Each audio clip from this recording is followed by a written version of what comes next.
রাজ্য প্রশাসনের নবনিযুক্ত কর্মদাতাদের দক্ষতা বৃদ্ধির লক্ষ্যে আয়োজিত টিসিএস 2026 ব্যাচের ইন্ডাকশন ট্রেনিং সফলভাবে সমাপ্ত হয়েছে।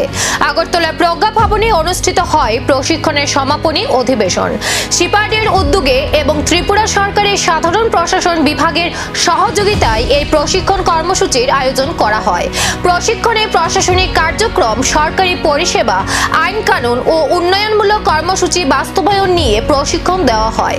সমাপনী অনুষ্ঠানে 27 জন নবনিযুক্ত টিসিএস কর্মরতার সঙ্গে পরিচিত হন মুখ্যমন্ত্রী প্রফেসর ডক্টর মানিক সাহা ও মুখ্য সচিব জে.কে. সিনহা।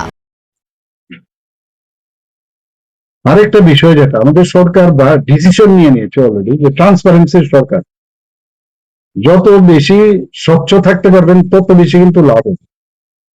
মাঝে মাঝে অনেকের সম্পর্কে খবর আসে আমাদের, অনেক সময় খুব খারাপই লাগে যে ডিপার্টমেন্টও এনকোয়ারি করো এমুকের সম্পর্কে, তেমুকের সম্পর্কে, কেন হবে সেটা? তো এর থেকে দূরে থাকা, যে আমি আমার উপর থেকে যখন বলছে যে আমরা স্বচ্ছ থাকবো, চেষ্টা করি, তা আমরাও স্বচ্ছতার সাথে আমরা কাজ করবো। আর এইগুলোই আলটিমেটলি মানুষ মনে রাখবে। যে এরিয়াতে, যে ব্লকে আপনার থাকবেন, আপনি প্রথমে শুরু হবে ব্লকে যদি দেয়, সেই ব্লকে আপনি সেখানে একটা দাগ কেটে আসুন যে এমুক অফিসার ওই ইয়ারে ছিলেন।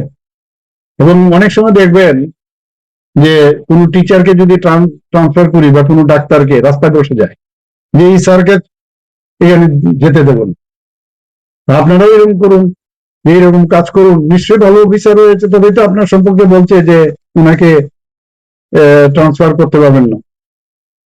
এই যে স্বচ্ছ দুর্নীতিমুক্ত প্রশাসন, সেটা আপনারা থাকবেন এবং ত্রিপুরা রাজ্যের আপনারা বেশি বেশি কাজ করবেন, তাহলে সোশিও ইকোনমিক্যাল কন্ডিশন ত্রিপুরা আরো ভালো হবে। আমি অলরেডি বলেছি, নীতি আয়োগ, কালকেও মিটিং হয়েছে, নীতি আয়োগ আমাদের এত বাহবা দিয়েছেন